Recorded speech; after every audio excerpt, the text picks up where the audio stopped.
I haven't done anything on this channel for quite a long time. It didn't get much interest and there were so few views that Google took the advertisements off, so there's no financial incentive for me to do this. But I've had a few positive comments and I know that people appreciate these videos, so I'm going to carry on. And the videos that people seem to like is just these walk around videos looking at signs. It's real life and it's a bit more interesting than the other types of video. There's no script, I haven't planned anything. What I'm going to do is just walk around the streets looking at signs, and I'll tell you the kind of things that I notice, and while I'm doing it I'll try to sort of give you some guidance on how to read if you're a beginner.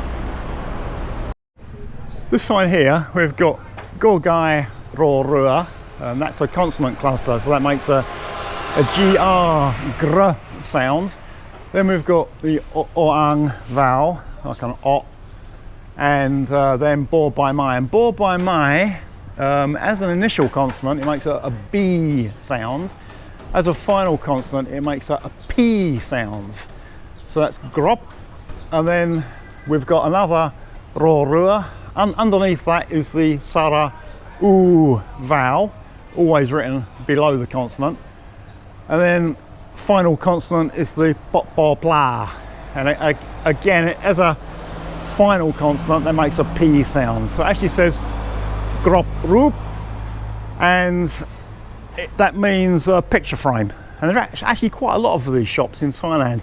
In my home city in the UK, I wouldn't know where to go to get a picture frames. In Thailand it's never a problem, these shops are everywhere. Just a few yards away from the first picture framing shop there's another one. As I said, there are a lot of shops in town offering this service, and underneath you can see another word, Tosahan Sara U Gogai, that's tuk. Tuk means every, and then Chochang Nonu Sara I and Dordek. You need to put in an implied vowel after the first consonant, so that's be a ch, and then the dordek as a final consonant is pronounced as an unreleased t, so chanit. And chanit just means type, kind, so every type, every kind of picture frame is offered in this shop. I'm aware that my pronunciations and tones are not always good. I can work out tones, but most of the time I'm just too lazy.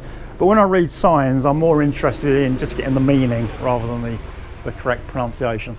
So here's another word that you see quite a lot in Thailand. This is one word with 3 syllables.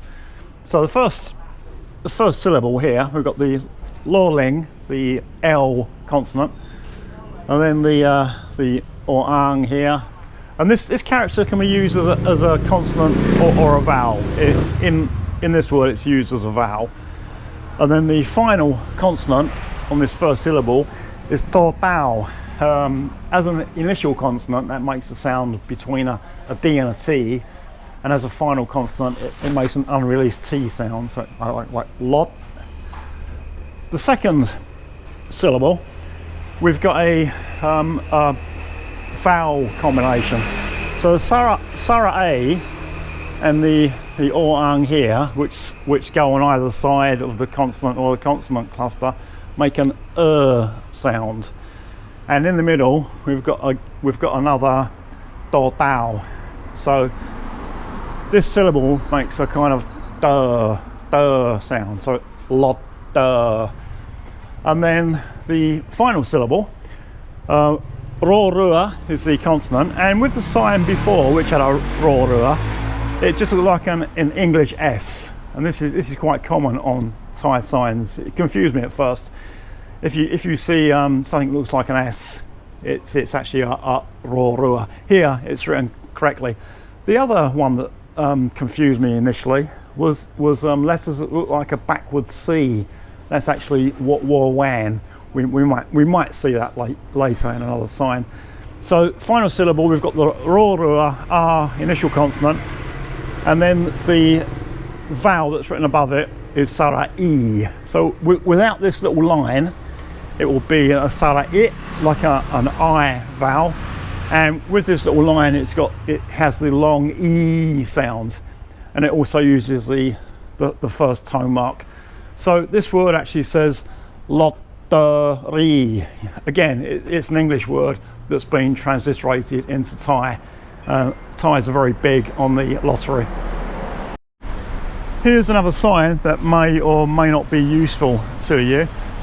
Just a look at this word first. It uses a vowel combination, so it's got the sara a, and then it's got the sara a. And when they're used together with the consonant in the middle, that makes an ow sound. It's like a short ow rather than the long ow that they use in rice. The consonant in the word is cho chang, which makes a ch sound, and it uses the first tone mark. Chow. Chow is to rent. Now before that, we've got sara I and ho heap, second tone mark. Hi is to give. So like chow is to rent something, and hi chow is to offer something for rent. T, Tortahan and the sara e and the first tone mark. Jo, Jojan, Oang, Dordek. So the Dordek is a final consonant that makes an unreleased T sound.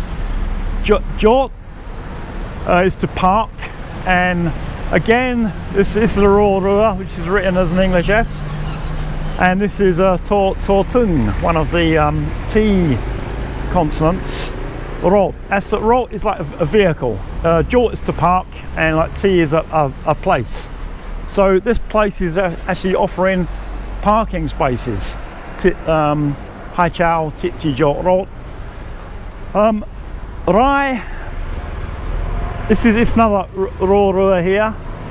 The long sara a and the yor yak makes like a long I as opposed to a short I, rai.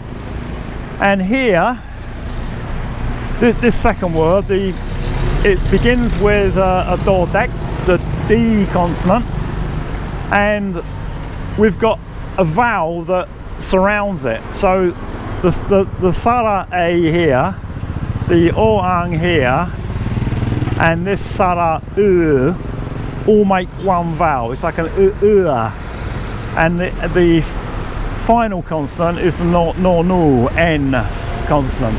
So altogether, it makes it sound like duan, which means month. So rai duan is like per month. They offer parking spaces on a monthly basis. Sometimes with hotels or apartment complexes, you'll see rai duan and rai one, so you can get a room by the month or by the day. And underneath, do tao sara it, do dek, again tit, and do tao or ang, and the first tone mark tit do is just contact, and then it gives you some phone numbers. So if you're interested, you know how to contact them. This is also a sign that you'll see a lot in Thailand. It's two words. So the first word is kokai, and then sara a and yor yak, which is like a long I. And the initial consonant is K, the kai, which means to sell. And the second word is just a consonant and a vowel, which is yor yak and sara a. Now, if you're not lazy like me, while you're doing this, you should also try to figure out the tone. So both of these words use like long or live vowels. So I can keep voicing, and I can keep voicing. So they're live syllables. Kor kai is a high class consonant. So the first word uses a high class consonant and then a live syllable. So that should actually have a rising tone. Kai. And ya, yor yak is a low class consonant, and it's got another live syllable. and that just has a mid-tone. So the first word should be rising tone, and the second word should be a mid-tone. Interesting sign here. Let's see if you can read it. So we have panakngan, staff. Pud, speak. This word, I'm not sure what it means in this context. Ja.